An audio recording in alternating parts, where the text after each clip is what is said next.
FIFA tolak permintaan Bahrain yang enggan main di Indonesia karena tak enak dengan timnas Indonesia. Federasi Sepak Bola Dunia (FIFA) kemungkinan besar menolak permintaan Bahrain yang tak mau bermain di Indonesia. Setidaknya ada dua alasan yang memperkuat FIFA untuk menolak permintaan Bahrain.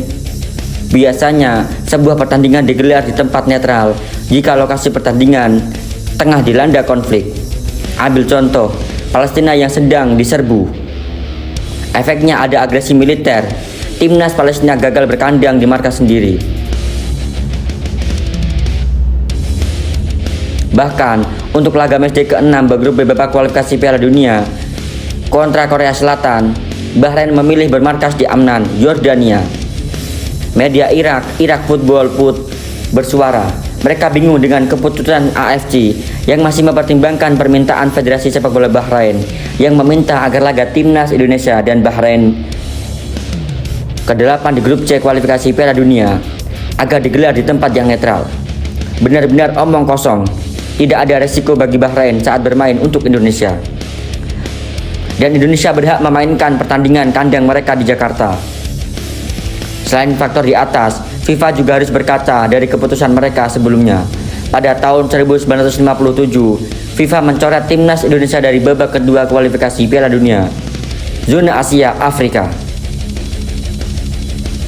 Keputusan itu diambil FIFA karena PSSI meminta agar lawan Israel di kandang tandang digelar di tempat netral.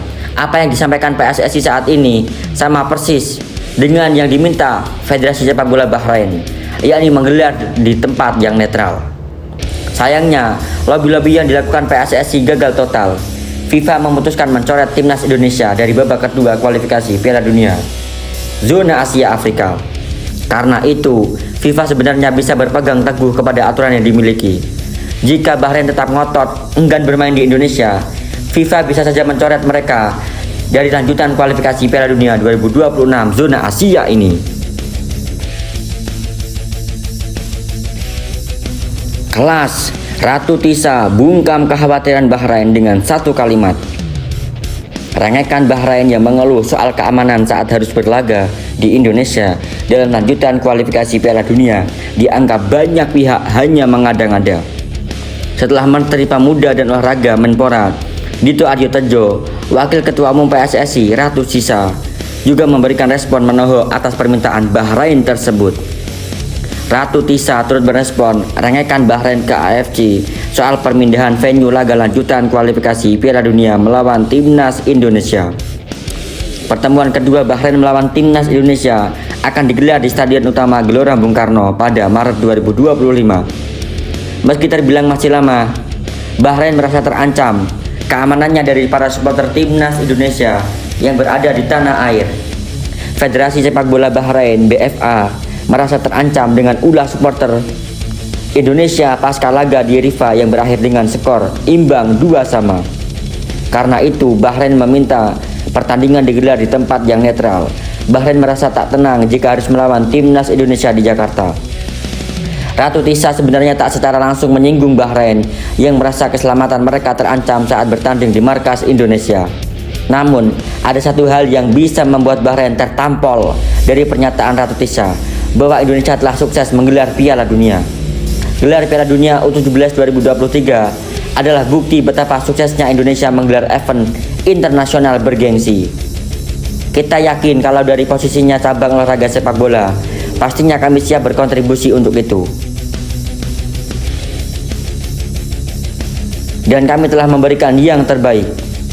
Sementara itu, AFC merespon dengan serius permintaan Bahrain yang merasa keselamatan mereka terancam karena supporter Indonesia. Dalam waktu dekat, AFC akan menggelar rapat dengan melibatkan PSSI dan Bahrain guna membahas permintaan permindahan lokasi pertandingan. AFC menanggapi kekhawatiran ini dengan serius dan berkomitmen penuh untuk memastikan keselamatan dan kesejahteraan semua pemain, ofisial, dan penggemar. Sangat konyol jika AFC menerima permintaan Bahrain dan mengabulkan permindahan atau pemindahan venue lapangan, sesuatu yang bisa beri dampak negatif ke timnas Indonesia. Menarik dinantikan keputusan apa yang diambil oleh AFC setelah mengadakan rapat bersama PSSI dan Bahrain.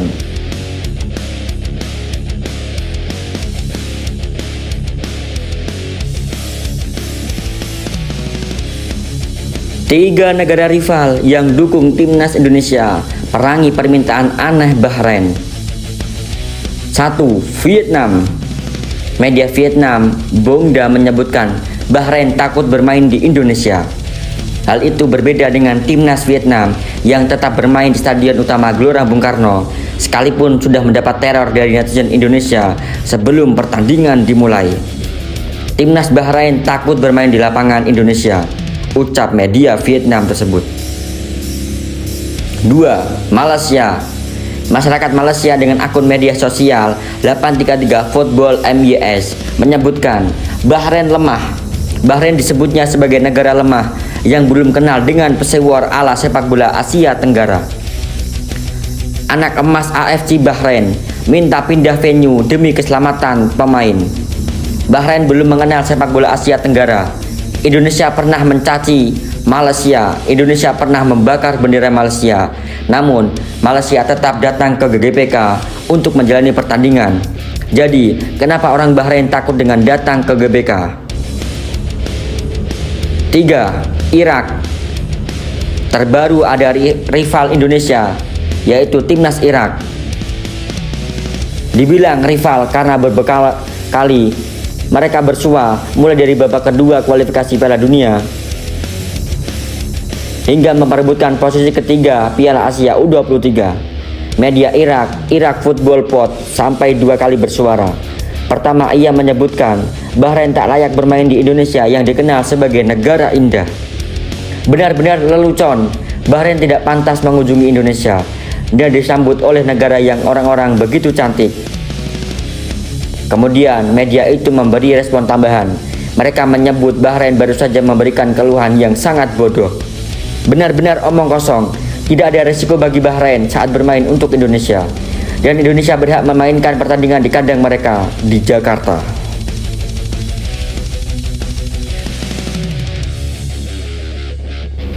Tak bisa dipungkiri, Tom Haye menjadi pemain penting di lini tengah timnas Indonesia. Pemain berjuluk The Professor ini membuat permainan tim Garuda lebih efektif dan solid di lini tengah. Tom Haye menjadi jenderal di lapangan tengah. Gaya mainnya disebut-sebut mirip Andrea Pirlo, sang regista dari Italia. Ke depan, timnas Indonesia bisa mendapatkan penerus Tom Haye dari pemain keturunan Blitar bernama Body Boker. Pemain berusia 18 tahun ini satu tim dengan Tom Haye di Almere City. Body tercatat menjadi bagian tim U19 Almere City. Ia bergabung di klub itu sejak 1 Juli 2024. Dari video yang ditayangkan akun Football Indonesia, Body bisa dibilang punya gaya mirip-mirip main seperti Tom Haye. Meski posisi idealnya ialah gelandang serang, kemampuannya membaca permainan membuat Body dibilang detektif sebagai gelandang muda. Passing-passingnya sangat akurat saat melihat rekan setimnya berdiri bebas. Keunggulannya pada kaki kanan, ia tercatat melepaskan 8 assist dan 2 gol dari 10 laga pada Februari 2024. Body lahir di Harlem pada 2006, 4 Maret. Darah Indonesia didapat dari sang ibu, kakek dari ibu dari Blitar, Jawa Tengah. Body mengaku sempat liburan ke Indonesia beberapa tahun lalu. Ia pun mengatakan pada musim panas 2024 akan datang kembali ke Indonesia karena sang ayah, Wim Boker, memiliki bisnis di sana. Saya mulai bermain bola di Zandvoort dari mana saya berasal. Setelah itu saya pergi ke RCH, Bloemendaal, dan setelah itu saya bermain di HFC. Kemudian saya dibina untuk klub yang lebih besar, AZ Alkmaar U16 selama 3 tahun, ucap Body.